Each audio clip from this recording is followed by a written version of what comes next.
beans, and cornbread. Oh, by the way, $450,000 bail, beans, and cornbread. This is your show. My show? Yeah, you wanted to talk about something. What's in the box? What's in the box? What's in the fucking box? What's in the box with Zach and Cheryl? Zach. That's me. Cheryl. The jazz hands. So, Cheryl, we are going to talk about the job thing. I do want to talk about that the next time. But Cheryl had an idea and something that she wanted to talk about, and I don't know if it's an idea. It's just made her feelies. Yeah. It was a hard hit. Yeah, it was just there's things that we can talk about now that I'm like, okay, then let's do it. Even if I don't really want to, let's just do it. Yeah. Let's put it out there because why not? There's not a reason not to now. So well, yeah, and like I've told you, like there's kind of like you said, there's really no reason. In my opinion, I wouldn't even censor anything, but I get it. No, I get it. Here's the thing. So there are things that I'm not going to say because one, it's not my story to tell. Yeah. And two, right now everything would have to be said allegedly. Yeah. And the fact that I have to say it allegedly bothers me. Yeah. The fact that I can't just say this is it. Yeah. I get that. If I'm going to tell it, I want to be able to be like, this is what happened. Yeah. And not this is what allegedly happened because he's not charged yet. Yeah. I get that. So, which he will be, there's no doubt about it. But but I can say a little bit about it. So, one, we will never have to worry about co-parenting ever again. Yeah. Because we only have 5 more years left with the girls, and someone's gonna be away that whole time. So yeah, that's nice. So yeah, co-parenting is no longer a thing.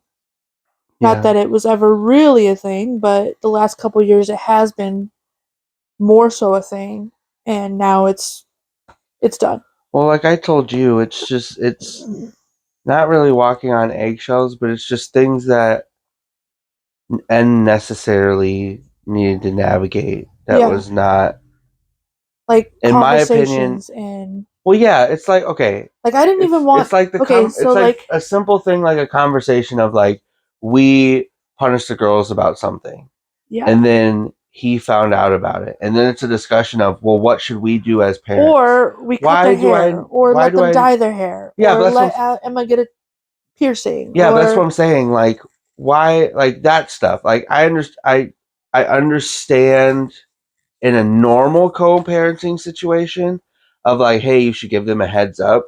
But somebody that just checks in like 1 or 2 times a year, why do I need to call you at every parenting decision when someone who hasn't been there for the last 10 years? You're not making any parenting decisions. Yeah. So why do I need to? Why just that stuff of like navigating that of like, well, we're okay with it, but make sure your dad doesn't find out because it's going to be a whole thing. Like things like that. Also because like, that's kind of a big deal. You have to ask your dad for that. Yeah. And them not understanding why they have to ask their dad about that thing, but not. Yeah. Yeah. Like Emma wanting to get the tattoo. It's like, well, technically, yes, you can get a tattoo, but that is something you will have to ask your dad for. It's like, well, why do I have to ask my dad for it? Well, because I don't want to fucking get yelled at. Also, because technically, he still is. Yeah. Like, yeah. Just that stuff of like, I don't know. It's not, and that's what I've tried to tell people in a normal co-parenting situation of like both sides give and take, both sides like, I get that. I'm totally in support of that. I think that it's beneficial to be like, hey, heads up, your son or daughter did this at school. This is how we're going to punish. Or, hey, heads up, like that. Like I totally believe in that. I think that that's great. Yeah. But like I said, like with that situation, when you only check in when something goes wrong or when you see something that you don't approve of. But any other time, you're like, yeah, do whatever you want with my children, just as long as like. I think my problem. Okay, so this is kind of what we're getting into in general is about him and what we've had to deal with not only the last 10 years, but my entire life with him. Yeah. So. Sorry to make it about me. This is about my ex-husband, Jake. And the abuse that we've and the manipulation that we've had to go through. Did you do the hour and 10? Yeah. Okay. With him. And I'm not talking about just my abuse and manipulation. Zach has also been having to deal with it too for the last 10 years. So it's not like it hasn't been a part of our life still. Yeah. Because it has. And it's little things too, like when you're in a co-parenting situation with someone like him, it gets to the point where you don't even want to send him pictures of your daughter in like Emma obviously is in her third year of high school. She's gone to 3 homecomings, 2 winter dances, so on and so forth. And it got to the point where this year I didn't even want to send him pictures of her in her homecoming dress. Because it didn't matter what dress she wore. It didn't matter if it was full length. It didn't matter if it was covering everything. It didn't matter what. It was. There was always some complaint from him about how she looked in that dress or how that was inappropriate or whatever. And so it's like, I don't even, like, you're not even going to, like, say, you have nothing nice to say about your children ever. Yeah. No matter what I send you, no matter what I tell you, like, it wouldn't matter. Like, for her winter formal, it was a full-length dress, no slit. It covered everything. It was a very classy dress. That was the one with her boots, right? With her cowboy boots and cowboy hat. Yeah. And he had nothing nice to say about it. Yeah. It was, well, it's nice to see that this one isn't so short. That's it. That was it. And it was, he even told her, like, well, I mean, I don't know. The cut around the boobs is a little much, which it wasn't. It covered. Like, it wasn't even. Yeah. I'm not trying to get amped up about a dress, but it's just, these little attacks to.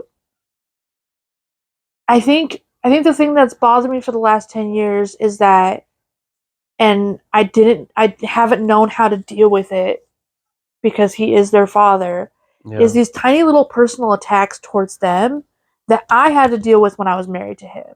Yeah. That, like, and I know what that does to your self-esteem. I know what it does to your self-worth and what you think and who you are when this person who you love has nothing good to say about you ever. Yeah. And it's always just these personal little attacks of, well, you could have done your makeup better. Well, your hair looks like shit today. Well, this or well that. Or even on my best days where I looked my best, I did my makeup, I wore a dress, I looked good for him. It was, well, dinner wasn't ready. Well, the dishes aren't done. Well, you know, and it's never anything good. It's always some sort of personal attack to you and you as your personality, your being, your whatever. And I think that's what, like, obviously I haven't talked about this much, not only on here, but not to in general any of my friends or family, really.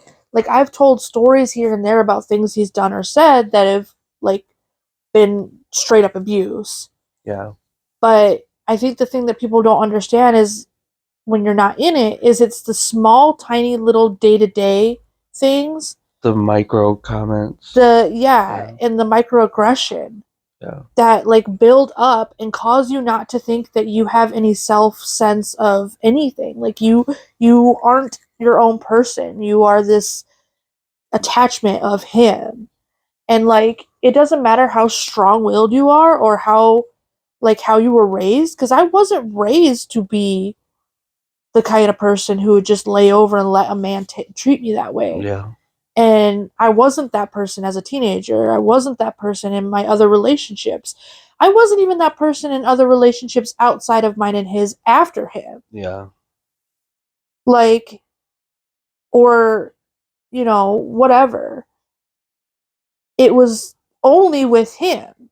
And it's because of that, like, digging manipulation that happens so slowly and so gradually that you don't even realize it's happening to you. Well, it's like the different, and I know that, like, there's more that goes into that, but it's kind of like when people get hypnotized, that they walk through their entire life not knowing they're hypnotized until somebody does that, and it then, is like that, and then they're seeing themselves do it. It's not like or sometimes like they just completely forget, but like it's not just they completely change what they would normally do on that, like, whatever.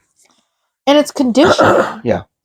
Like, that's what it is. It's grooming and conditioning. That's what he did for our whole relationship, was he groomed and conditioned me to be okay with whatever the fuck he did. Yeah.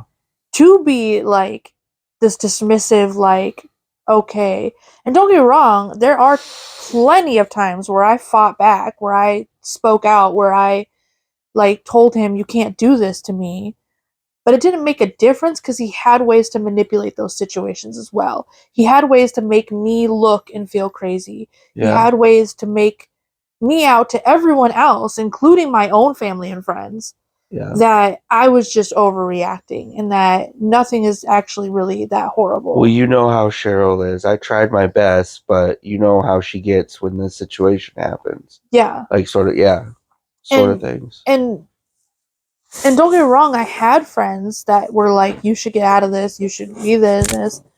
But again, when you're in that situation and you're conditioned in it, it's hard to look outside of it. It's hard to see what other people see. And, like, even if you know what you're in is wrong, you keep shaking the table. Even if you know what you're in is wrong, even if you know what he's doing is wrong, it's so difficult because he has, not only in an emotional way, but in a physical way, has trapped you. Yeah. Because, like, for an example, one of the traps was my children. Yeah. And knowing what I know now about his wife and what she's going through, he's trapped her the same way. Mm-hmm. So it's not just a thing that happened to happen between me and him. It's something that he learned that he uses against women. Yeah. And I think he learned it from his father, to be fucking honest. But well, yeah, neither here or there. But well, and I'll even interject to that point of, and also, I mean, the same with his current wife because she's younger too. But with you, like, you guys were so young that that even though your stepdad is a cop, like, you don't really know things. Like, you don't really know if he can do these things he's saying. You don't really I don't know the laws. If you know what it would take to have custody or what they would need. You know what I mean? Like, you don't really know. So when he's like, well, you'll just never see your kids again, your thought is, oh shit, like, this is real. And even, like, I mean, me and you have talked about this. Well, and he found ways after the fact with the divorce papers, like, there's things in there that, like, he doesn't want his kids. He's never wanted his kids. Even as long as I've known you, he's never wanted his kids. But he's still not out, even when we've been together, not outwardly said that, but still, like, poked insinuated that over time of, well, like, you do know I take Emma away. You know I could still do this sort of thing. And it's not like he wants to. And I believe he would, if he would ever do it, he would only do it as that, as like a last resort ditch effort of, like, I have no way to get to you anymore. But, like, even things like that, like, unless you know, the divorce papers being an example, unless you know that, like, these don't fucking matter really, like, he can keep using that because most people, and I don't think it's because he's smart in that way. I think it's just he understands the manipulation he's done and broken you down so much that you also don't know whether he's serious or not. Yeah. Like, you also don't know if he's... There's so many different manipulations that I'll bring up that that I didn't know if he was serious or not. Yeah. And that's what got me stuck in these situations, is because if he was serious, what kind of mother does that make me to allow that to happen because I didn't think he was going to be serious? Yeah. or I didn't take him serious. So like for an example, like with the trapping me with the kids thing, it's like, there was a lot of things that I couldn't do. There was a lot of things that I wasn't allowed to do. And a lot of that was because if I had left the house without my children, yeah, his threat was, well, I'm not going to take care of them. And he had proven that. Well, not really. Well, he kind of had in times, but not really proven to the point that he was expressing. But it scared me enough to be like, well, I can't do that. Like that's what I'm saying. Like the breadcrumbs of him, like you coming home and there being full diapers, or them not eating the whole time you were gone. Like he had done little things of like him threatening that. You're like, well, he obviously didn't care to do this, so I don't think he would. I think he really will just leave them in their crib to cry for the whole time I'm gone. Yeah, which is what he would threaten. Especially with Alice, specifically with Alice. I couldn't leave the house without taking Alice with me, especially when she was a baby, because anytime I even tried to go to the store to get diapers. Yeah. I remember specifically, this is a specific incident, but this isn't isolated either. Alice just went down for a nap. I said, I'm going to run to Walmart and get diapers. Yeah. He said, you're not taking my car. I said, I don't have gas, so I have to take your car. Which, there are cars. Like, there's, you know what I mean? But that's how he, like, these are little things, Yeah. And I was like, well, then you need to give me gas money for my car. Which, by the way, at this time, he refused to let me get a job. Yeah. Because use the kids as a way to keep me from getting a job by telling me he was not going to watch them. And I had no other way for someone to watch the kids. So I didn't have a way to make my own money. I didn't have a way to like bring in any income. And this was before like DoorDash. This was before like small things you could do like with your to bring in that I could take my kids with me to go do. Yeah. So I had no way to bring in any income. And I was like, well, then you need to give me gas money and money for the diapers so I can go get diapers. Yeah. And he was like, no, I'm not going to do that. And I was like, okay, well, then I'm going to have to walk to the store to go get diapers. And ask my mom for diaper money. Yeah. Because where else was I going to get it? And he told me that if I left without Alice, that he was going to leave her in her crib to cry it out. And I'm walking, so this isn't going to be a short trip. This isn't going to be like, and we lived across town from the Walmart at the time, so it wasn't like I could just. It's not like you going to Quick Trip here, where it's like it's not going to be a quick. It's not going to be a quick 10-minute walk and then back. Like this was going to take me at least a half an hour for the walk back and forth alone. Yeah. And I was like, are you kidding me right now? And he's like, no, I'm absolutely not kidding you. I will leave her to cry it out in her crib the whole time you're gone. And I'm like, you're her father. And he's like, okay, and you're her mom. It was always like that kind of exchange that was like, okay. So I didn't have a choice. I had to wait until Alice woke up for her nap, take her with me on this 30 fucking minute walk, take both the girls with me on this 30-minute walk to Walmart, to ask a friend to give me the cash for diapers, to get diapers, to come back. Like, it's like, I don't know how to explain this to people who aren't in it, but it was such a trapping feeling. And it wasn't even a love anymore at this point. There was no love anymore. It was, I'm trapped in this. This is all I know. This is all I can do. And I grew up with some trauma of my own, so I didn't want a split family. I didn't want to have to co-parent with him. Yeah. And there's obviously other things like him refusing to let me get a job kept me trapped. Him, and there's even when I did have a job, he would then watch the kids. And it's like, okay, but I need that. I need someone to watch the kids. Yeah. And although we weren't really in a relationship because there was nothing to have a relationship based off of, he had to live with me. Yeah. So you could work. So I could work. Yeah. To pay the bills because he wasn't working. But then you're to add to your point, but then you're still at work making money to survive, worrying about whether my kids are getting taken care so, of, like, which was a concern all the time. So, like, it's a person there, yes, so you can go to work, but it's not really like a safe person for you to go to work, not have to worry and be able to focus on, like. And here's the thing, and people ask, okay, so you didn't have anyone else to help you? No, because he had exhausted those people. Yeah. He had exhausted his grandmother. He had exhausted my mother and stepfather. He had exhausted all of these other people in place that could have helped us watch the kids for us, that could have helped me. And I didn't know how to explain or tell people what was happening. I didn't know how to explain that. I didn't know anything about the microaggressions. I didn't understand that was happening, nor could I explain that.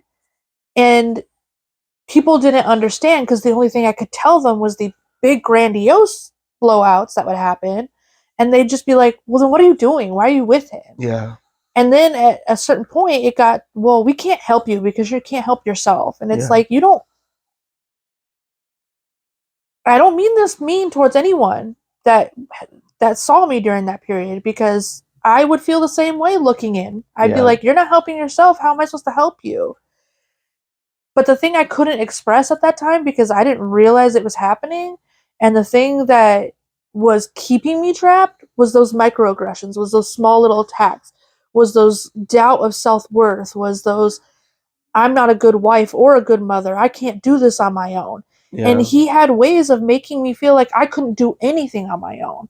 He would purposely make the house dirty so that way I felt like I couldn't clean the house on my own. I couldn't keep a house clean. I was going to say, or keep it clean. Or keep it clean. He would bring things in like pregnant dogs to ensure that our house would not be clean. Yeah. Because and then they were your dogs. They were my problem, my responsibility.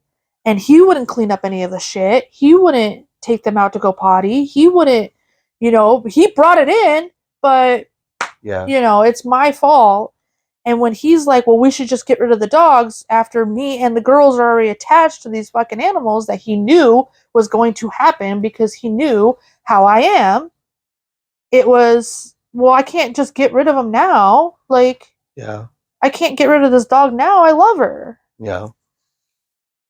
But because he would refuse to take the dogs out to go potty, because he would refuse to help clean up, they were trained to shit and piss in the house. They were trained to keep the house filthy.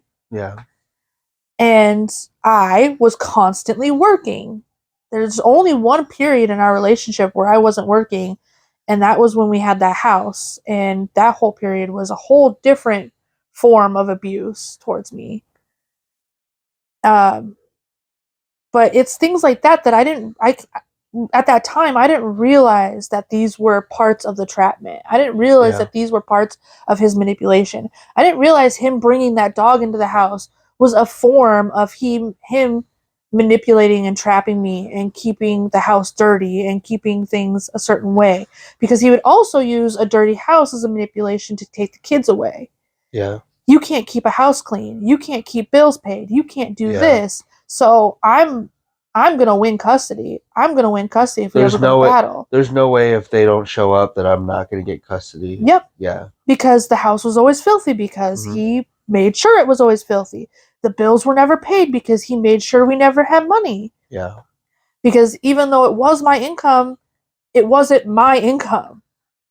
It was his income. It was his money. That he got to do and he got to do whatever he wanted with it. Yeah. And I didn't get a choice on what bills we got to pay. I didn't get a choice on what we could do with it. And I've even, like, it took me moving out here to Wisconsin, being on my own, and, like, obviously I wasn't on my own. You lived with me. But I told you that I was going to pay all the bills. Well, I've and that said your that, money was just going to be the fun money. Yeah, because I said that I've said that the first year we were together, I didn't pay anything because I needed to prove to myself that I could. Mm-hmm. I needed to know that it wasn't me. Yeah. I needed to prove to myself that I could pay the bills. But that's so, and I know that's kind of, I'm not saying it's sad as in like a poor you sort of way, but that's so sad because not just not just how old you were at that time, but the fact that the girls were like 4 and 6, and that was the first time you had been like, I need to see if I can do this on my own. Like that sucks. Like the fact that you didn't know that before that point. Yeah. Of like what, almost 23, 24?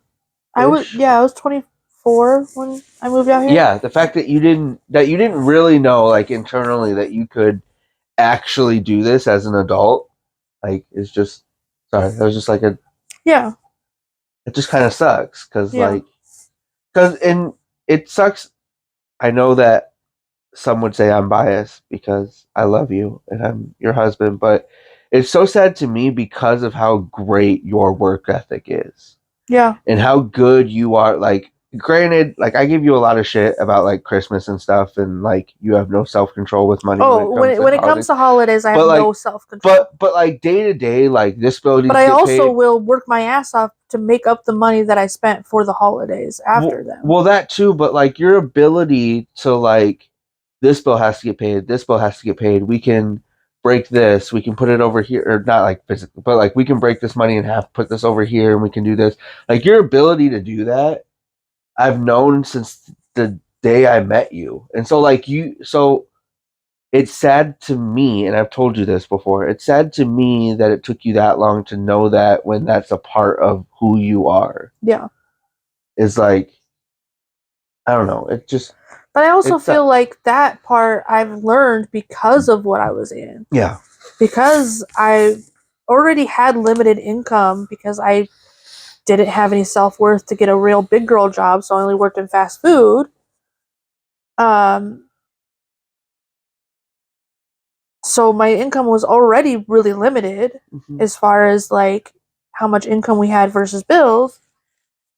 But also because that income was also limited because he would want to spend whatever he wanted on whatever.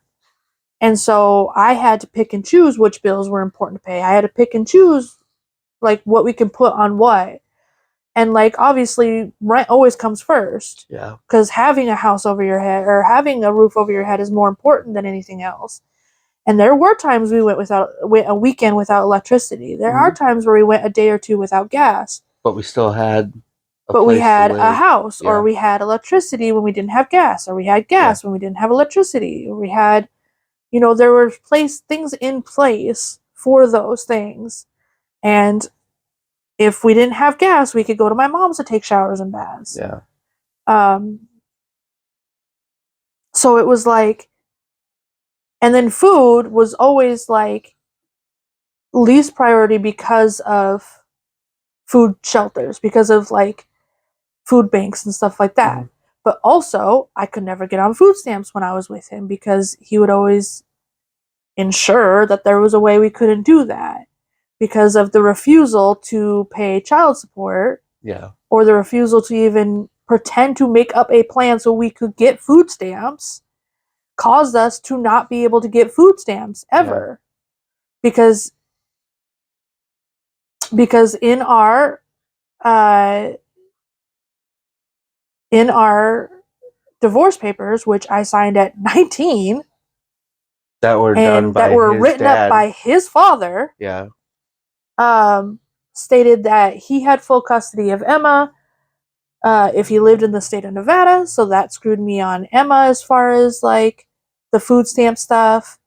And he didn't have to pay child support. And that he didn't have to pay child support, which screwed me on the food stamp stuff because back then you couldn't get food stamps if it didn't matter if he lived with me. It didn't matter if we were still together. We were divorced. There had to be a child support thing in place. Yeah. And so back then, which it's not like that anymore, thank God.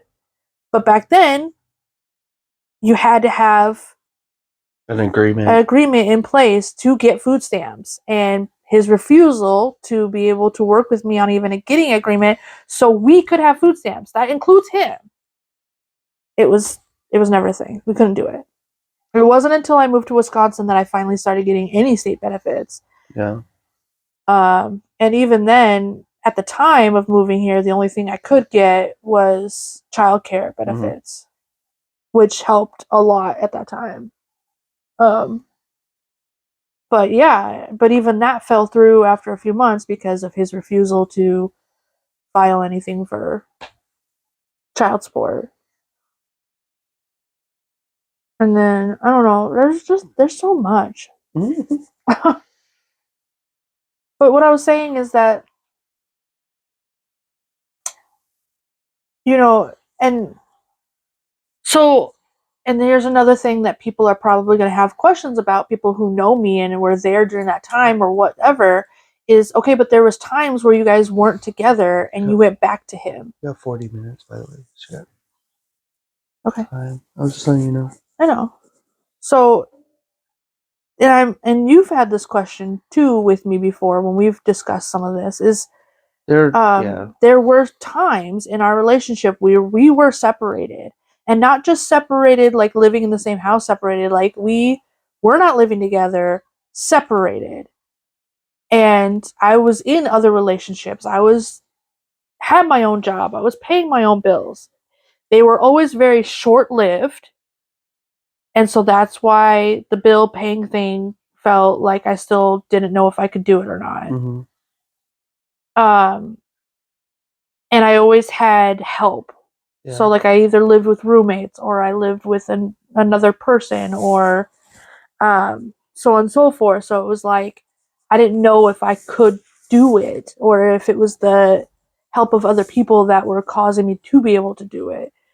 Well, like I had that question. I mean, yes, my thought, because I love you, would always be like, I can't believe you did that for so long. But because I've seen it, and me and you have had many conversations about this, because I've seen it throughout the 10 years of like, obviously me being an objective person is like, well, just don't answer the phone call.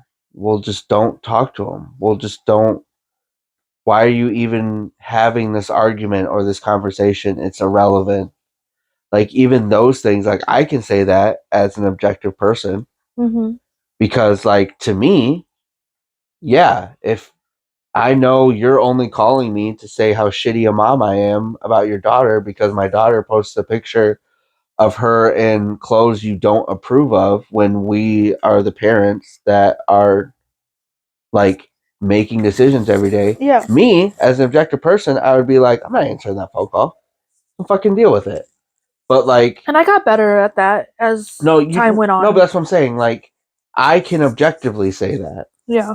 But like, also over time with conversations that we've had, like, I hate that because I love you and I see what comes after that. Like, I see you being burnt out having those conversations. I see you being emotionally drained, like having to do this and walk the line and play the game and all of this stuff. Like, as someone who truly loves you, it hurts and it sucks and it makes me angry because in my head, I'm like, what would fix this is you just not doing this. Yeah. But over time, with the conversations that we've had, and especially like what you just explained about like while you were together and married and whatever, like I've understood. It still makes me angry, but like I've understood that it's not. Not only is it you're gonna have to deal with it eventually, so you might as well do it now. But it's also, up until recently, it's also still a manipulation of like, he still could possibly take my kids away. Possibly, if I make him too angry. If I make him too upset and speak my mind and call him out on things. Whether he wants them or not, he'll do it just to do it, just out of spite. I can say certain things, but I need to keep this line Because if I don't, there's still a possibility that I won't have my kids. Yep. And it's that like over time I'm like, yes, does it make me frustrated? Yes. Would I like to be like fuck off? Yes. But like also I can see it and hear it when me and you have talked about. I know where that comes from though. It's not that you're a weak person. It's not that you are trying to, I don't know the word, but it's not like you're giving up. It's solely because like my kids are more important than me telling him to fuck off. Yeah. And because of all of the threats and because of all of the accusations and because of all of this training over time, I don't know whether that's a reality or not. Or whether it's just an idle threat. And so I would rather stay on the side of not making it a thing than test it to see if. Yeah, I'd rather deal with this 10-minute conversation of him telling me I'm a piece of shit mom than having to deal with a year-long court battle over custody. Yeah. When I'm basically getting what I want right now, and that's the girls are home with me all the time. Yeah. You know, and it's like, don't get me wrong, people will be like, well, what about the child support? He's never paid child support. And it's like, okay, but also at the same time, I'm getting what I want. Like, for the past 10 years, except for maybe the last 2 or 3 years, I've gotten to have the girls solely. And also, yeah, but also, you like, would it be nice? Sure. To have extra money? Yeah, of course. Yeah, but do I need that from him? I don't fucking care. I don't need that not from only him. you've done it, but we've done it consecutively for 10 years without it because he hasn't paid for anything. Nothing. Like even the money he's given to us has been on loan. Yeah, it's been like, hey, can I get $20? Yeah, but make sure you pay me back that $20 in 3 days. Yeah. Like, it hasn't been like, yeah, hey, I haven't paid child support for 16 plus years. Here's like a couple $100, or here's some money for Christmas, or whatever. It's literally been like, hey, we have no option right now. I need $20 to get to work so I can get my check. Okay, I'll give you this $20, but you better give it back to me like in X amount of days or whatever. Yeah. Yeah. So like, yeah, but also like you've like I said, like you've proven that you don't need it at all. Yeah. So, like I was saying, though, there are periods in our relationship where we were separated. And there are, I would say, there are 4 major separations that happened during our relationship. The first one was our divorce, which we were both 20. Yeah, because it was 1 year to the date of our marriage, and we were 19 when we were married. So we were both 20 during the divorce. The divorce was pretty messy and ugly. He was in the military at the time. The minute he was discharged and came home, which was maybe only months after this divorce, it's not long at all. The minute he was discharged and moved back to Nevada, his attitude and the way he talked to me and treated Emma and wanted to be around Emma and visitation with Emma, that had changed so dramatically that it felt like I had him back again. It felt like I had the person that I fell in love with in high school back again.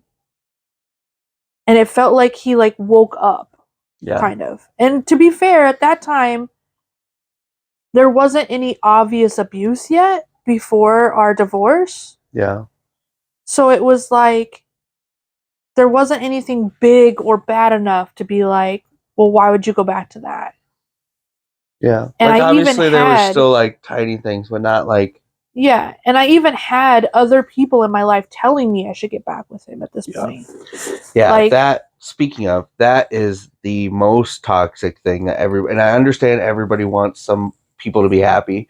Obviously, everybody wants the people around them to be happy. But if you broke up for a reason. Leave them alone. But that is the most toxic thing that everybody does to everybody. Yeah. Is that if they, even if they're in my opinion, they broke up for a reason. So it doesn't matter how small or how big the reason your is. family or girlfriends or even guys or whatever being like, you should really get back with her or him. Like, you guys were so good together. Like, I get it. I get it from an outside perspective of like, you just want your friend or whatever to be happy. Yeah.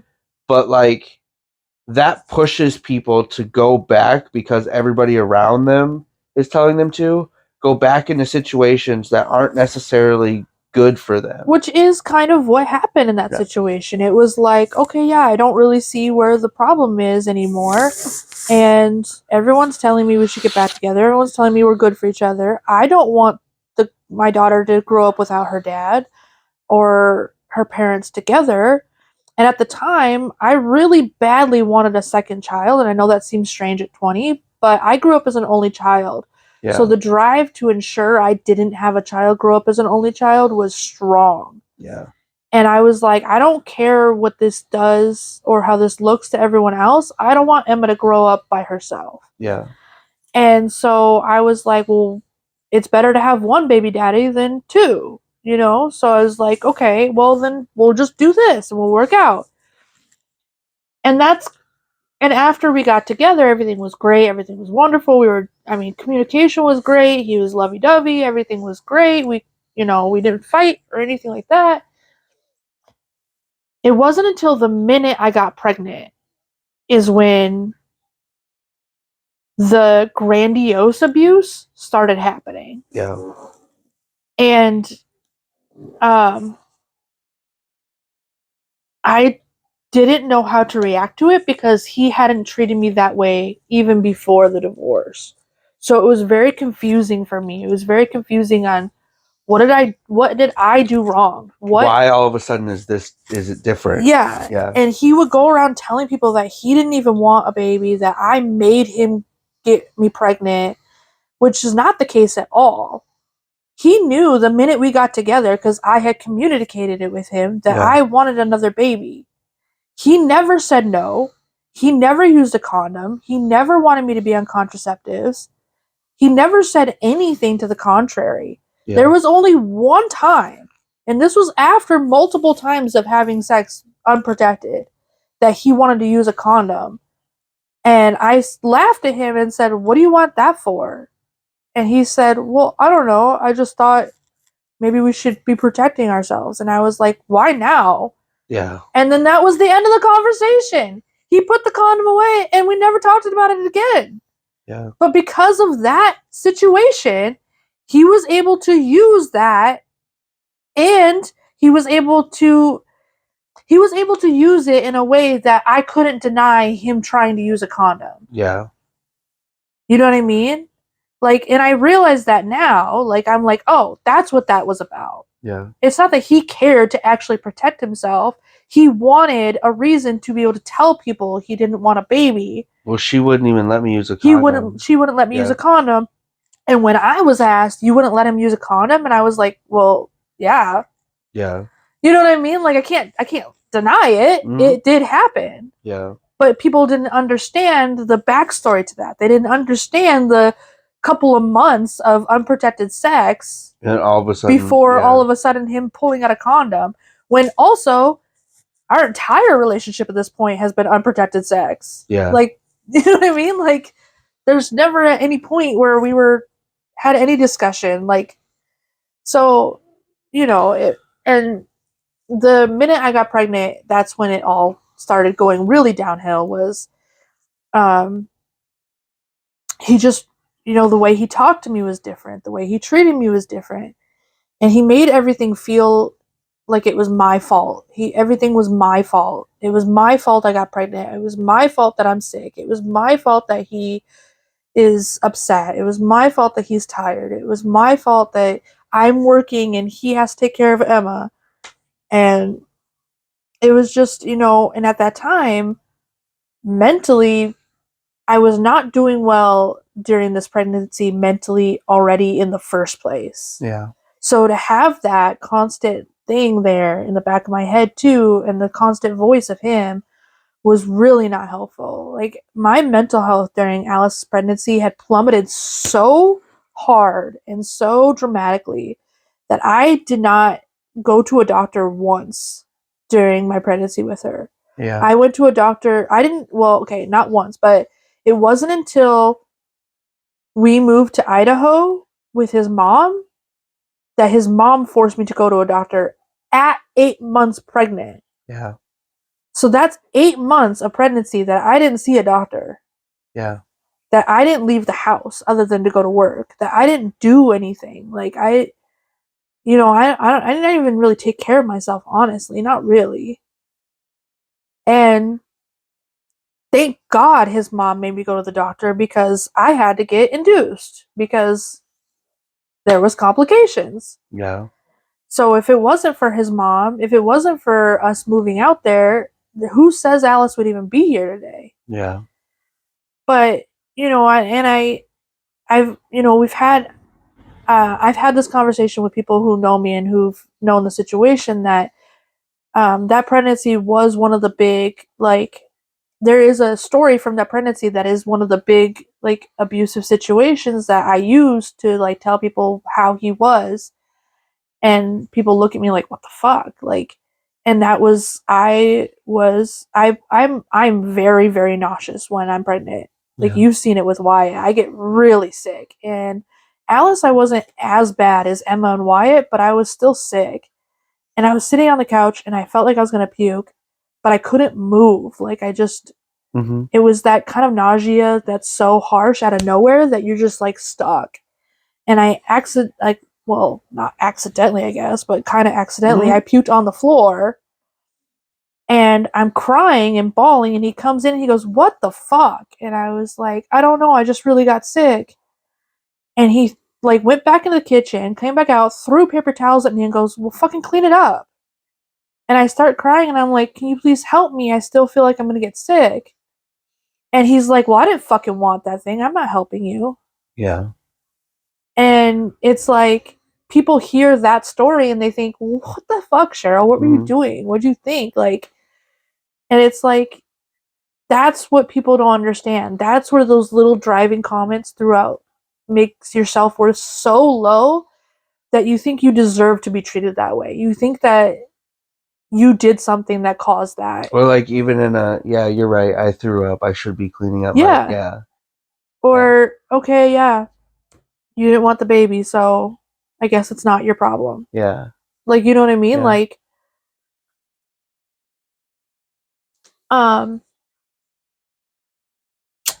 our next big breakup was after this. So this period of time we were living in an apartment in Reno. We lost the apartment in Reno because my income wasn't enough to keep it and he refused to get a job. And when we lost the apartment in Reno, we had nowhere to go. We ended up couch surfing at his dad's house, at my grandmother's house, until his mother wanted us to move to Idaho and move in with her, which I was very reluctant because that would trap me even further into that abusive place of not being able to escape him. Yeah, because now it's not. It's because now you don't have it's fully separated. Like when you guys were in Nevada or Reno, you still at some arm's length. I had friends, had friends or family or whatever that would put you totally reliant on him, his and friends, his family. mother. Yeah, not even his friends. He had nothing well, other than his mom. I'm just saying like that. Yeah. Yeah. Which, no offense to his mom, but it's his mom. Mm-hmm. Like, you know what I mean? Like, that's his mom. Yeah. You know what I mean? So, and yes, I was very reluctant. I was very like, I don't want to do this. I don't want to go here. And he kind of just forced the situation. He said, my mom's already coming down here to pick us up and all of our stuff. We're going out there. She already bought stuff for the girls. She already bought Alice a crib. She already bought Emma a bed. Yeah. She already bought us, this and that for the girls. And so it was like, I'm trapped. I have to go. I have to do this. And again, thank God that happened, because then I went to the doctor and I got, me and Alice got the care that we needed, and it worked out for us there. Yeah. Obviously, things went bad at his mom's because. Yeah. Welcome to Life with Jake. And he wouldn't get a real job. He only got a job as a bouncer at a bar where he spent his nights going to drink with his friends and go to strip clubs and do this and that. And I was at his mom's house with the kids doing whatever I could to try to keep my place there, like help cooking dinner, help doing dishes, help with the horses, help with the dogs, help clean the house, like anything I could do to try to like help a little bit. I did, but you know, and anytime I tried to get a job, he would find a way to sabotage that. He would find a way to make that not a reality. Yeah. And then he got kicked out of his mom's, so he went back to Nevada and lived with his dad for a while and told me that he was going to work up the money to get us a house for me to move to Nevada with him. So I'm stuck at his mom's by myself now with our kids. Yeah. Well, he's in Nevada doing whatever. I don't know because I'm not there. Yeah. He did do what he said he was going to do. So this again is one of those like feeding you what you want. Like he's like I'm doing the right thing, and he's treating me well again. He's talking to me well. He's treating me well. He's making me feel doing the things you want. Yeah, and he's not talking to me nasty anymore. He's not treating me nasty anymore. All of our conversations are great. He's even admitted some shit that like that I kind of had suspicions about, that he felt some kind of way about, and was like, I'm really sorry that I did this. I shouldn't have done that. And this is a pattern, by the way. This isn't just this time. This has happened continuously throughout our relationship. But he got a house, and it was a house. It wasn't just an apartment. It was like, yeah, he was renting it, but it was a house. It was a 3-bedroom house. And we moved out there, and it was wonderful. The house was wonderful. And this is the time where he refused to let me get a job. Yeah. And he had this great job, and it was a good job. And he had this house, and he was paying the rent, and he got a new car, which is something that was totally new for us because everything before was used cars. Yeah. And not just used cars, but like the cheapest used car you can find. Like we're buying this car, we know it's going to last 3 months, but it's at least enough. But it's all we can afford. Yeah. Or the car is a hand-me-down from a relative, but it's also extremely old hand-me-down from a relative. So, like, he got a new car, and we had this house, and we had things going on. And then, again, going back to the ensuring things are messy and ensuring things look bad, he was doing a bunch of shit he shouldn't have been doing. And I didn't really know, but I had my own suspicions. It was causing a lot of fights. And this is where the abuse starts coming in again. This is where he starts treating me some kind of way again and start talking to me some kind of way again. Making me feel crazy. This was the big making me feel crazy time because he was cheating on me every single day. And he was spending his money on hotel rooms to cheat on me with every single day. And there was no evidence. It was just suspicions. And so he would come home, make me feel crazy. I would make him dinner. We would all go to bed. We'd wake up in the morning. He would make me feel like shit before he went to work. So I would be left at home crying when he'd go to work. And then the pattern would continue. Well, because I started fighting back, he found ways to manipulate again. Yeah. And by doing it this time, he brought in roommates. So many roommates so that I couldn't keep the house clean. I couldn't, even with the roommates trying to help me, we had 6 kids in one house. Yeah. Like, that was nuts. Yeah.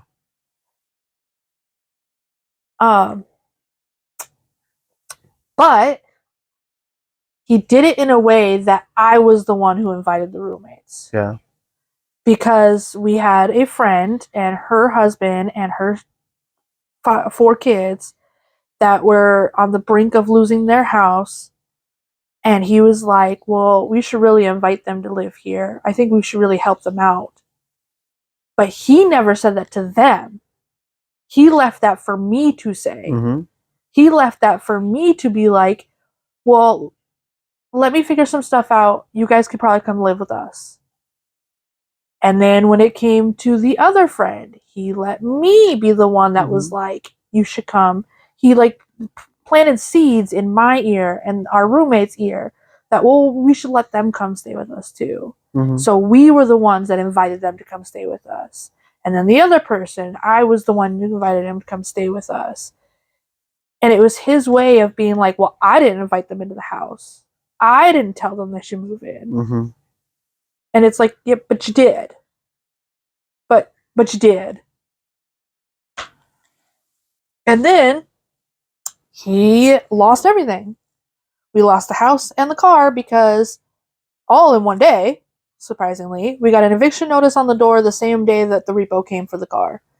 And this all happened at the same time, and this happened because he wasn't paying any of the bills because he was using all of his check to get hotel rooms to fuck his coworkers. And another thing we didn't know is that he had just lost his job too that same week for fucking his coworkers. So I don't know where he was going that whole week. Yeah. But it wasn't to work. So when that all fell through and came out, obviously, because it's like, where's the money? Where had the money been going to pay the bills? And he'd even used the roommate's money to go do fucking whatever because they were paying their portion and bills didn't get paid. So obviously everyone's mad, everyone's upset. He still finds a way to try to manipulate the situation. And by doing so, he uses suicide as a way to manipulate it. Mm-hmm. I won't get into that right now, but he basically tried to kill himself and shot a bullet through the roof or through the ceiling of that house. Yeah.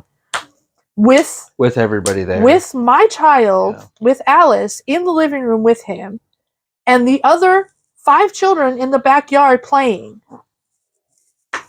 Yeah. So that was a breaking point for me. That was like no, we're done. You're done. Get the fuck out. Mm-hmm. And I called his dad and was like, he's moving back in with you. And he did that night. And the rest of us who all lived in that house together found a new place to live. And we built from the ground up. We worked our way. I got a job. I helped whatever I could so I could stay with them until I could get my own place. All by myself, mind you. And this whole time, he's trying to be so nice. He's trying to be so kind. And I'm still keeping him at distance because I'm like, no, I don't need this right now. I need to work on things for our children. And I got our own apartment. It was only a 1-bedroom apartment, but the girls were so little at the time that it was like, we don't need much more. I can make this work. And I got a 1-bedroom apartment by myself. And with the job I had. And he wanted to move in immediately, like the day I got it.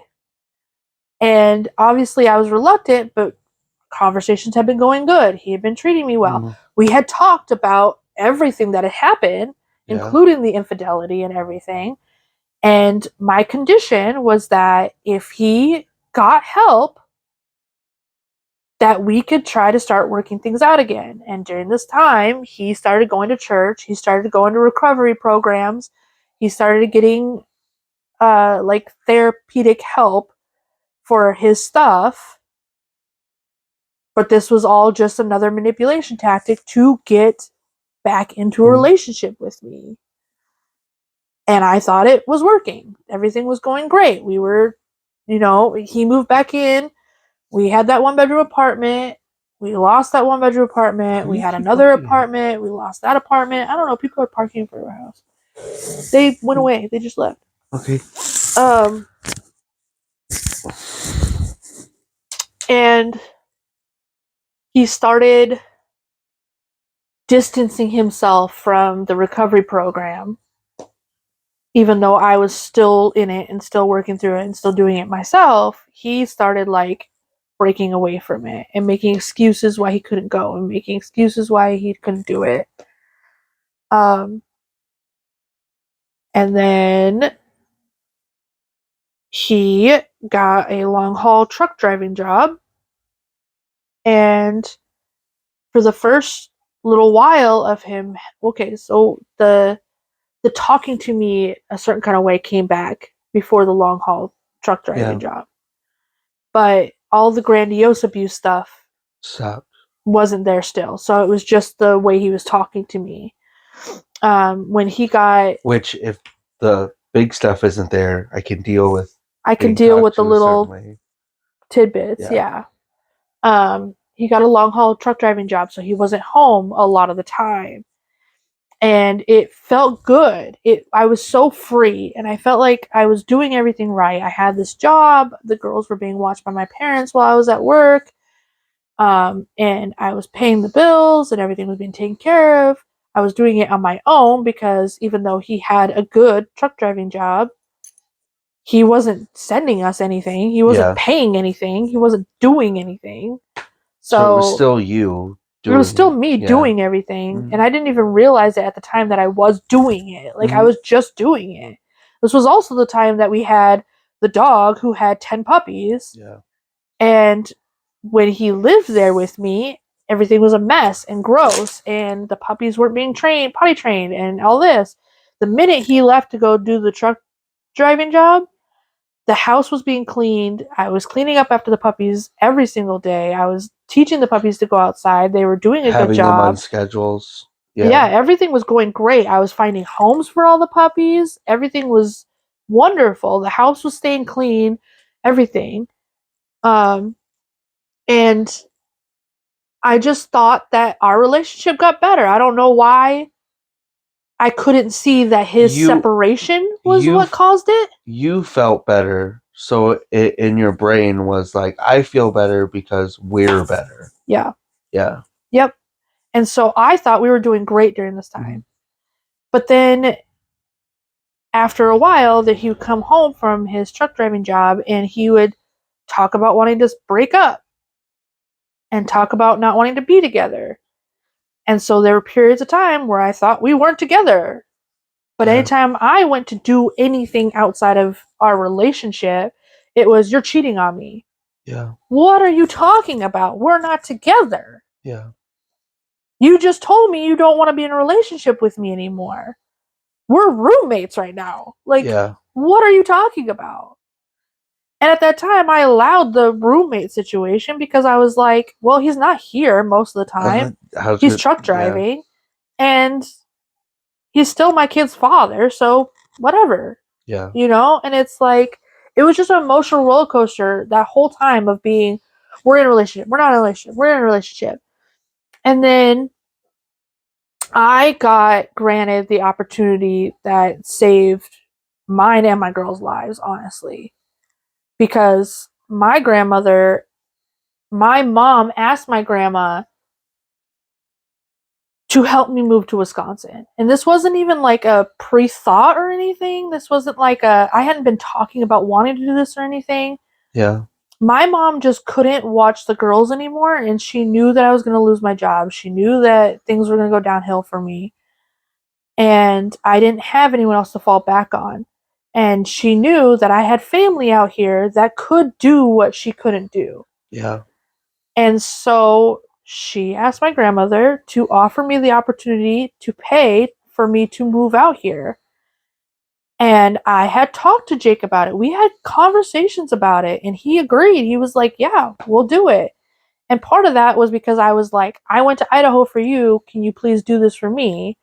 And also because my grandmother was not doing well. Yeah. And I wanted to be able to spend the last few years with her. And so, and that's how it was presented to me by my mom and my grandma. That's how I presented it to Jake. Mm-hmm. You know, like, this will give us the opportunity for me to have a family that can help me when you're long haul truck driving, but also so I can spend my grandma's last couple years with her. And he agreed. He was like, yeah, okay, let's do it. And then the day our shit was in the moving truck, because my Nana had paid for all of our stuff to be moved across country in a moving truck. And those people came to the house, they packed up all our stuff, they put it in the moving truck, and they left the house. Me and him are sitting on the couch, the only couch left in the house. And he goes, I don't want to move to Wisconsin. And I'm like, what? And he's like, I don't want to move to Wisconsin. And I was like, and at this point, I'm so drained and tired of everything we've done and everything we've been through and everything. I'm just like, well, that's too damn bad. Like, I didn't even care the repercussions of what he was going to say next at this point. Because it was already gone. Because our shit is not here. Yeah. Not just my shit. Not just the girl's shit. His shit is on that truck to Wisconsin. Yeah. And I'm like, okay, but all of your stuff is on that truck, so what's your plan? And he's like, well, I long haul truck drive. I'll just come visit you guys and pick up my stuff as I come and get it. Yeah. And I'm like, are you kidding me? But at this point, I was so tired and so drained. I was just like, okay. Fine. Yeah. I'm still going, though. And he's like, well. And I'm like, well, nothing. I'm still going. And at that point, I didn't care what anyone said. I had people telling me, well, you don't do that. Don't move so far away. His family was upset that we were moving across country, but I was like, you know what? I don't fucking care. He's still their dad. Why would you want... Yeah, I don't care. I don't care. And I don't care to explain to anyone what I've been through for the past 8 years. Like, I don't care. And then after we moved to Wisconsin, maybe less than a month after moving here, he called me from the road and said, I don't think I can be with you anymore. Again, the same fucking routine. And I was like, okay, why? And he was like, I don't think I can trust you with you being out there and me not being with you. And I'm like, okay. And he's like, so I think I'm going to break up with you. And I was like, okay, but hear me out. I'm not getting back with you. Mm-hmm. And I'm so grateful that I was in that place and said that and stuck by it, because that saved so much. But yeah, that was my breaking point. I was just like, I'm done. I can't do this roller coaster with you anymore. And thank God for the recovery program I went through, because that's why I was able to make boundaries and get to a place mentally that I could say that to him and be like, okay, but listen, I understand if you feel some kind of way, and I understand you not wanting to be away from us or feeling some kind of way when you are away from us. I will not get back with you if you break up with me right now. So we could either work this out and figure it out together, or we can go through with you breaking up with me, and that's it. Yeah. We're done. And it's not like he didn't try to get back with me after this, because he did a couple of times. But no, I was done. Mm-hmm. And thank God for that, because so many wonderful things happened because of that. But it's just, I mean, even at that time, it took so long for me to realize all of the stuff. Yeah. Like, even at that time, even when we broke up and I was living across country from him, I didn't realize all the little micro things. Even him bringing in the dogs, or even him bringing in the roommates. Like, I didn't realize that this stuff was all part of the tactic. Well, I was even going to say, even when, and this is easily, I wouldn't say a year after you moved out here, but pretty close, when you went in for your appendix and he came down when you were in the hospital. That was only a few months. Or like directly after. But like, even at that point, I remember you, because we were talking at that point. I remember even you talking about that, about how it was really nice that he came down and he was being really sweet and like, because as I've said, we talked about things before we got together. But like, even in that time, you still like were like, he's being so sweet. Like, it's so nice that he's like, it's refreshing. Like that, yeah. Like that cycle that you were just talking about like him getting into like saying all the nice things and all, like, even at that time after you had made that decision and he came when you were in the hospital, like even that was still burned into your brain where you're like, isn't this like you didn't see. And the only reason why I didn't get back with him at that time because of that situation was because I had already convinced myself in my own head that he is a terrible husband but a great friend. Yeah. And so that's why the friendship lasted so long, even after all of that, is because I had convinced myself that Jake is still a good person. He's still a good friend. We just weren't meant to be together. Yeah. We're just toxic together. We're just bad for each other. And it's like, don't get me wrong, I played my part in the toxicity. I played my part, and I know I didn't bring up any of that in this, but this isn't about me. No, I'm just kidding. But I played my part in the toxicity. But some of that also I'm learning is learned behavior. Yeah. Is me. It's like a dog chewing their own leg off. This is the only, like, yeah, it's toxic because it's the only thing they feel they can do. Well, or so even this is the only thing that gets your attention. Yeah. Like kids do that. Like kids will do things they know are wrong or they know they shouldn't be doing, but in their brain they're like, but this is the only thing that gets attention from you. Yeah. If I say, hey, I have a question, if you say, hey, can we talk about, you don't respond. If I crazy scream and do all these things, that's when your attention, which is the case, because anytime I tried to communicate anything with him in a proper way, it was met with gaslighting and stonewalling, and it was met with like, well, it was complete. Even small things were taken so high to 100 immediately by him that like it's like, okay, well, there's no point to even say it nicely. Yeah. I might as well just look at him and be like, you're a fucking asshole and I fucking hate you instead, because that'll at least make me feel better. It'll make, exactly. That was the thought process. Even if it doesn't resolve anything, it makes me feel better that I got it out. Yeah. And he had to hear it. Yeah. I don't know. Your point that you wanted to talk about as a whole. The whole point of this was that, and this was a feeling that I didn't even think about until I heard it, was that so Jake is no longer in anyone's lives because he is in jail. Yeah. And he is facing two charges that are lifetime or life sentences. Life sentences. Yeah.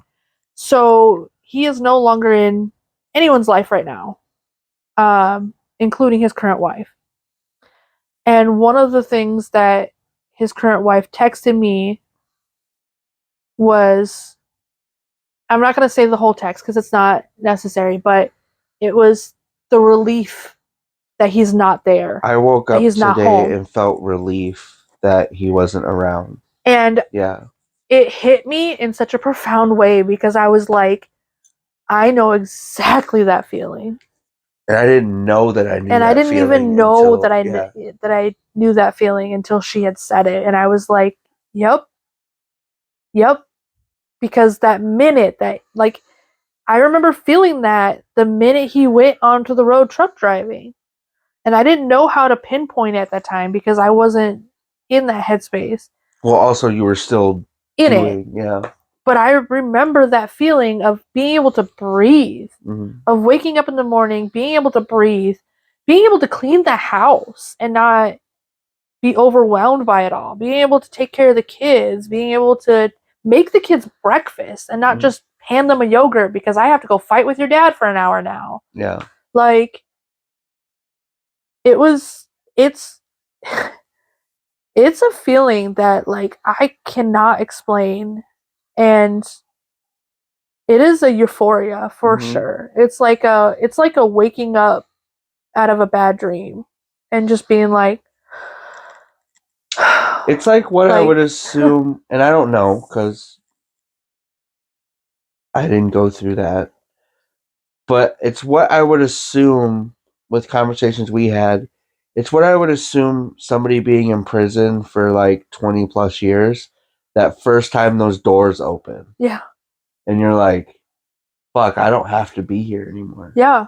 Like that type of like, even whether in the moment or like now, like it's that my life is mine now. Like I don't. Yeah. And it's not like you still don't have worries and concerns. It's not like you don't wake up and still wonder how you're going to pay the bills or wonder how you're going to feed the kids or wonder how you're going to do this. You do. But that feeling of him not being there to say shit. Yeah. Him not being there to have an opinion. Him not being there to tell you some bullshit every morning. Yeah. It's just like, it was like, wow. Or like, I know this is a shitty example, but like the simple realization of like, I can clean my house in sweatpants with no makeup and my hair up because who's going to tell me not to? Who's going to tell me that I look like shit? Yeah. Who's going to tell me that I need to clean up better? I cleaned it wrong. Who's going to tell me I cleaned it wrong? Or I didn't start in this room. I started in this room. Yeah, like that. Like, there's no decision I can make. Or why are you cleaning right now when the kids obviously need you to pay attention to them? Yeah, there's no decision I can make right now that anybody can say anything about. Like that. Yeah. Yeah. Like that first time I mean, it's kind of different for you because you were with Jake so early, like so young. Yeah. But like, I would akin that to the first time that I got my own apartment living by myself. And I was like, I remember sitting in my apartment. I had just paid for it. It was just mine. I had no roommates. I had a full-time job to pay for it. And I remember sitting there being like, I can literally do whatever I want. Yeah. Like, this is my space. Like, I can do whatever I want. Like, if I want to walk around the house, I know this is like a thing, but like, if I want to walk around the house naked, I can do that. Yeah. Because I don't have to worry about. And I remember feeling that way when I moved to Wisconsin too. I remember being like, oh my God, I can have friends. And not just friends, but I can go hang out with them. Yeah. Without having to figure something out as far as like, what am I going to tell Jake? How am I going to explain this? How am I going to, How am I going to not argue about this friend that I have? Even if he let me go hang out with friends, if I got too drunk for his liking, or heaven forbid I ever got high. Yeah. Or if I talked to the wrong person that night, or I always came home to being made out to be such a bad person because I stayed out 10 minutes longer than I said I was going to, or whatever. Or didn't let him know every single person that was going to be at the bar, even people that he didn't know. Yeah. Yeah. Yeah. Yeah. Well, you didn't say so-and-so was going to be there. I didn't even know so-and-so was there. Yeah. I don't know what you're fucking talking about. Yeah. Yeah. Yeah. Sucks. It sucks even more, like, me and you have talked about, like, obviously the situation and stuff, but like, it sucks that like you said about you with his current wife, it sucks that like in that time nobody can really tell you, like, could really tell you, like, open your eyes to the point of like, do you see what he's doing to you? In the same way as like we've talked about his current wife, that too, of like, should I tell them? But like, or should I tell her? What is that gonna do? But, and especially adding on to, and we'll stop after this, but especially like adding on to your manipulation point that you've been making this whole time, is that because of everything he did to you. Well, he spent the last 10 years telling everyone that I'm a terrible person, a horrible co-parent, a horrible mom. That's what I was saying. Because of what he's ingrained in you, and I need to walk the tightrope, I need to play nice, I need to do this, or there's a possibility I'm not going to have my kids, regardless of whether he's in their life or not. because he's conditioned you to be so avoidant and passive, and not passive as like not say anything, but like there's a line that you've walked forever. Of like, I can tell him off to this point, but at that point he's I have been to. able in his world, because it's separated from you. I've had to play the game. He's been able to convince everybody in his world that you're a manipulative wife or ex-wife who won't let him see his kids and won't let him do 100%. This and won't let him do this. And you can't really dispute that, because from what he's ingrained in you, if you dispute it, then it comes back to, well, you pissed me off, so I can take the kids. Also, the minute he had the children in his life and it was proven that I wasn't keeping his kids from him, then all of a sudden he wanted visitation.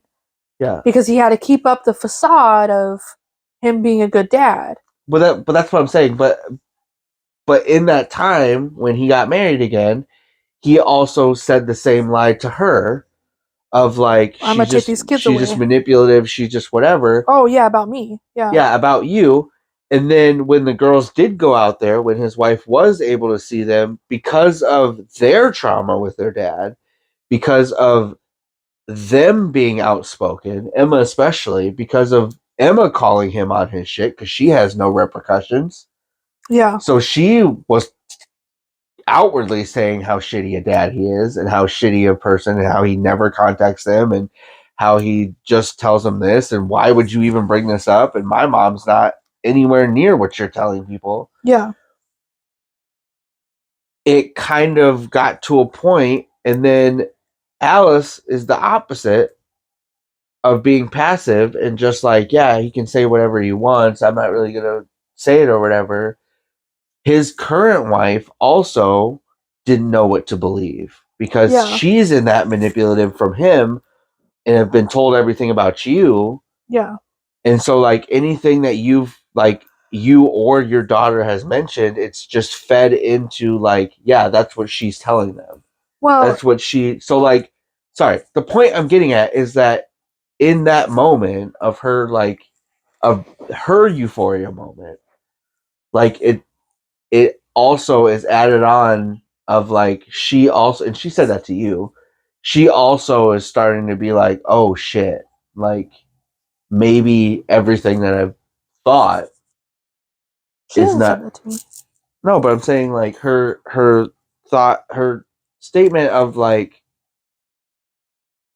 I can't remember how she worded it, but she said something like, I don't know what to believe anymore. I don't know, like, yeah, something like that. Like, but that's still not added into. It doesn't matter. I don't need. No, I'm not. I'm not saying that she needs to like acknowledge that you're not a shitty parent. I'm just saying like, because all of this has come out, she is able to see that like, where you had to move to get that. You know what I mean? Like, you had to move to get that outward perspective of like, and it still all this shit that I like. Not only did I have to move away from him and be away from him, it still took years to like. Yeah. I mean, even today, I'm still like being like, oh, like it's 10 years later, and I'm still like, oh, okay, that's what that was. You know, and so it takes time. It takes time to like heal from shit like that, especially when you're in it for so long. And yeah, people could be like, well, why didn't you tell his wife? Why didn't you tell his girlfriends? And it's like, okay, but you have to understand, I'm still playing a game. Yeah. I'm still having to play the game of, I get to have my children all the time, and he doesn't even ask to have custody or ask to have visitation. Or bring up the divorce paper. Thing. Yeah. And so it's like, you have to understand that if I was to message his girlfriend or wife that I know doesn't like me. Yeah. Because of what he's said to her, that all these things that I think he is, or that my accusations of him is just going to bring up problems between me and him. Yeah, which is going to bring up problems between you and the girls, which is going to be a whole.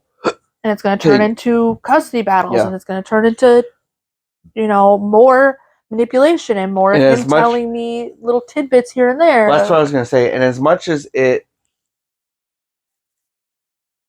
I don't know how to describe this. We could probably talk about it at another time. But as angry as it makes me and as frustrated as I get because I love my daughters and I love you so much,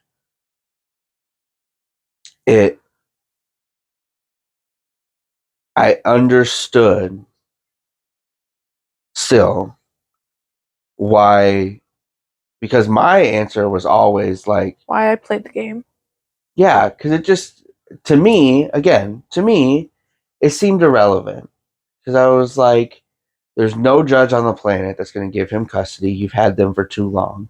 He doesn't pay child support. He hasn't ever, you have documentation stating he never reached out to the girls unless it was a holiday or his birthday. Like, there's no reason to play this game. But that's another thing that people don't understand is because I've had to watch him be in trouble with the law. I've had to watch him be able to manipulate judges. Yeah. I've had to watch him be able to manipulate the court systems to get his way on things.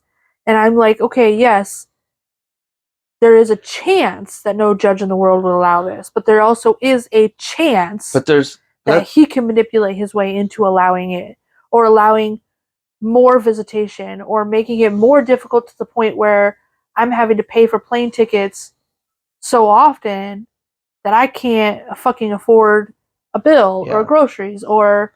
Well, that's what I was going to say. And that's as much as angry and as frustrating as it is. And we've had plenty of conversations and discussions about that over the years. I've always understood, as frustrated as it made me, I've always understood, me personally as well as you, I also would rather the life we have than something that could potentially make that harder. Like you've said, when he started wanting, when we sent Emma out to Nevada, me and you had a conversation. Yes. Did that need to happen? Yes. At that time, there was no other option. Yeah. Because there was nothing we could do about it. Because she was getting too much trouble here, and we needed to get her away from the trouble. Yeah. And okay. But yes. But like, even we had a conversation about that of like, this is going to start the train, and we're going to need to play this game and ride this no matter how frustrating it is, because we only have, at that point, 4 years left with Emma. I would rather take those 4 years dealing with this and being frustrated and being pissed, use those 4 years fighting a custody battle and never being able to see my daughter, and the possibility of not seeing her during that time. Yeah. Or losing at least 2 of those years, or 1 of those years fighting this custody battle, because technically he has full custody, and so she has to be out there while we do the custody battle. Anyway. Yeah. I love you. I love you too. Thanks for talking about it. You're welcome. Probably talk about it another time. But I just thought it would be good to finally get it all out, because there's a lot of things that people don't know. I've said before, and there's a lot of things I've said about Jake before, but there's a lot of things I haven't said. Keep talking. I'm gonna go potty. And there's a lot of things that you probably even just only found out now. I'm just saying, we've had. Yes, there are things you've only told me once, but yeah, so it's, is what it is. I'm out of it. I've been out of it. And now I never have to deal with any custody, anything anymore, ever. So we don't have to talk to him. They don't have to visit him. Nothing. Nothing. So, for us, we did it. Beans and cornbread. Beans and cornbread. Beans and cornbread.